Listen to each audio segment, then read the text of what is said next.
இனியவர்களே, ஆனந்தமானவர்களே, அற்புதமானவர்களே, நீலி கண்ணீர் வடிக்கும் சந்திரகுமார். உலகத்துல எது பெரிய துரோகம்னா நம்பிக்கை துரோகம் தான்.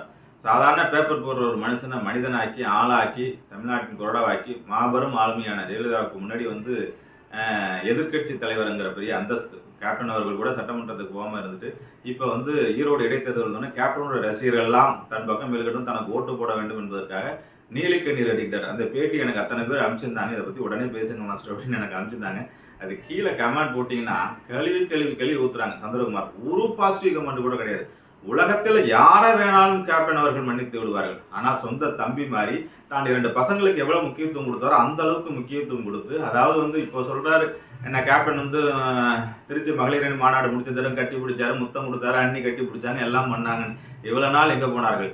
அதாவது கேப்டன் என்ன நம்ம மேலே உள்ள கருத்து வேறுபாடில் கேப்டனை தூண்டியவர்கள் மேலே உள்ள கருத்து வேறுபாடு. அதாவது அந்நியார் அவர்கள் பிரேமலாதா மேடம் அன்னைக்கே அதுக்கான பதில் சொல்லியிருந்தாங்க. அதாவது கேப்டன் இயக்குவது பிரேமலாதா, என்னை உட்பட எல்லாரும் இயக்குவது கேப்டன் தான் அப்படின்னு. கேப்டன் எவ்வளோ பெரிய ஆளுமை. கேப்டன் சமீபத்தில் கூட ராம்கே சொல்லியிருக்காரு, தலைவன்னா அப்படிதான் சார் இருக்கணும், அவருக்கு உடம்பு மட்டும் சரியா இருந்துச்சுன்னா அவ்வளோ அருமையாக இருந்திருக்கக்கூடிய விஷயங்கள். பிறப்பில் பை பர்த் சில பேர் பர்த்லேயே தலைவனாகப்பட்டார். அது மாதிரி ஒரு அலெக்சாண்டர் ஒரு சுபாஷ் சந்திர போஸ் போல் அவர் சினிமாவில் மட்டும் இல்லாமல் இருந்தார். ஒரு முத்துராமலிங்க தேவர் ஒரு மருது சகோதரர் மாதிரி உலகத்தை ஆளக்கூடிய மாபெரும் தலைமை கேப்டன். அப்படியாப்பட்ட கேப்டன் பிரேமலதா இயக்கினார்கள் அப்படின்னு சொல்லிட்டு கருத்து வேறுபாடு எனக்கு எவ்வளோ பெரிய நம்பிக்கை துரோகம்.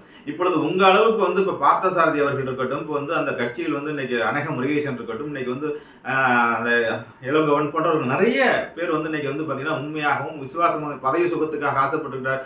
வெறும் பதவி சுகத்துக்காக ஆசைப்பட்டு நான் பண்ணிக்கணும். 3 நாள் அசையலை இந்த இடத்துல உட்காந்துட்டேன். எங்கள் அம்மா அப்படியே பஞ்சாப் வாசத்தில் எங்கள் அம்மா அப்பா எல்லாம் நீங்கள் அம்மாவுக்கும் உண்மையால, மனைவிக்கும் உண்மையால, குழந்தைக்கும் உண்மையால உன்னை தாராட்டி தீளாட்டி வளர்த்த கேப்டனுக்கு உண்மையால இப்போது உட்காந்து எலெக்ஷன் வந்ததுக்கப்புறம் நீலி கண்ணீர் வடிக்கின்றார். உண்மையிலே அதாவது ஒரு செட்டப் பண்ண ஒரு பேட்டி அடையாளப்படுத்தி ஆளாக்கி விட்டு மாதா பிதா குரு தெய்வம் என்று சொல்ல உனக்கு குருவாகவும் நண்பனாகவும் தலைவனாகவும் இருந்த ஒரு தலைவனை இவ்வளவு பெரிய துரோகம் செய்து நீ வீழ்த்து விட்டாய்.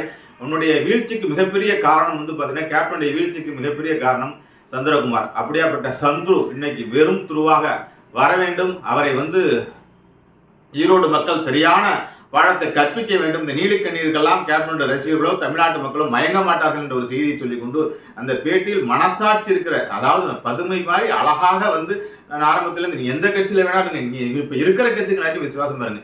இப்படி வளர்த்து இப்படி சொந்த மகனாக பெட்டில் உட்கார வச்சு கட்டி பிடிச்சி முத்தம் நினைச்சு உங்களை ஆளாக்கி கேப்டனுக்கே துரோகம் பண்ணி விட்டீர்களே, நீங்கள் இப்போ இருக்கிற கட்சிக்கு என்ன துரோகம் பண்ண மாட்டீர்கள் என்பது இந்த ஆண்டவனுக்கு தான் வெளிச்சம் என்பதை சொல்லிக்கொண்டு உயர் திரு சந்திரகுமார் அவர்கள் இந்த மாதிரி நீலி கண்ணீரை வலிப்பதை நிறுத்திவிட்டு கேப்டனை பற்றி பேசுவதை நிறுத்திவிட்டு மரணத்துக்கு யார் தடுக்க போகிறார்? அவ்வளோ பெரிய மரணத்தில் இவ்வளோ பெரிய துரோகம் செய்தெல்லாம் வந்திருக்காரு.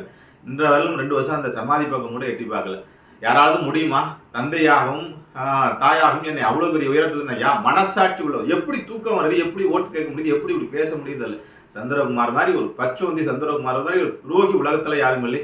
அந்த சந்துருவுக்கு விஜயகாந்தோடைய ஆத்மா மேலே இருந்து சரியான பாடத்தை புகட்டும் என்பதை இன்றைய செய்தியாக சொல்லிக்கொண்டு, ஆகவே இதுக்கு மேலே நீலி கண்ணீர் வைக்க வேண்டாம், அதை கேப்டனுடைய ரசிகர்களும் சரி தமிழக மக்கள் நம்ப மாட்டார்கள் என்ற செய்தியை சொல்லிக்கொண்டு உங்களது விடைபெறும் நண்பர்களே, வாழ்த்துக்கள், வாழிய நலம், வாழிய பல்லாண்டு.